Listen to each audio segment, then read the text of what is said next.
Ayan po, ang sabi po sa 1 Corinthians 9:24-27, alam ninyo ang mga kalahok sa paligsahan ay tumatakbong lahat. Ngunit isa lamang ang nagkakamit ng gantimpala. Kaya pagbutihin ninyo ang pagtakbo upang kamtanin ninyo ang gantimpala. Sa 26:25, lahat ng maglalaro nagsasanay ay may disiplina sa lahat ng bagay upang magkamit ng isang gantimpala, panandalian lamang. Ngunit ang gantimpalang hinahangad natin ay panghabang panahon.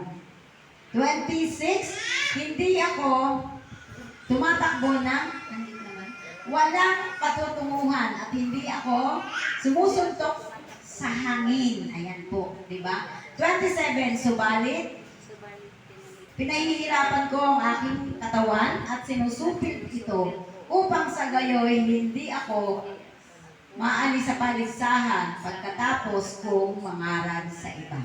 Amen. Tayo pong lahat ay tumayo at tayo po'y manalangin sa ating Panginoon. Ang bawat isa po sa atin ay manalangin sa ating puso, sa ating sarili. Hilingin po natin yung presensya ng ating Panginoon at patuloy na katagpuin niya tayo sa umagang ito. Hallelujah, Jesus. Hallelujah. Dakilang Diyos na makapangyarihan sa lahat, tunay Panginoon na nagpupuri kami at nagpapasalamat sa iyo. Napakadakila mo, Panginoon, sa paggabay mo sa bawat sa amin, sa buong isang buwan, Panginoon. May mga pagsubok, pero nandun, Panginoon, yung presensya mo upang patuloy na gabayan mo kami. Salamat sa iyong kalakasan, salamat sa biyaya, salamat sa kagalingan, salamat sa lahat ng bagay na ginagawa mo po, dakilang Diyos.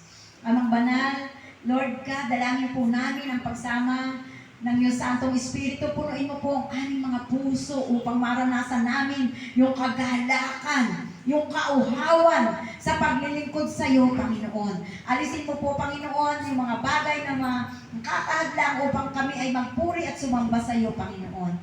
Lord God, sa umagang ito, ang mensahe mo po ang mahayag sa aming kalagitnaan. Gamitin mo lamang po ako bilang daluyan ng iyong mga salita. Subalit ikaw, O Diyos, yung magsalita sa bawat isa at ipaalam mo sa amin ano po yung mensahe mo sa umagang ito. Muli, Panginoon, binabalik po namin sa iyo ang lahat ng papuri, pasasalamat at karangalan, dakilang Diyos, sa pangalan ng iyong anak na Jesus. Amen. Amen. Amen po. Ayan po. Ang sabi po dito, for we are workmanship created in Christ Jesus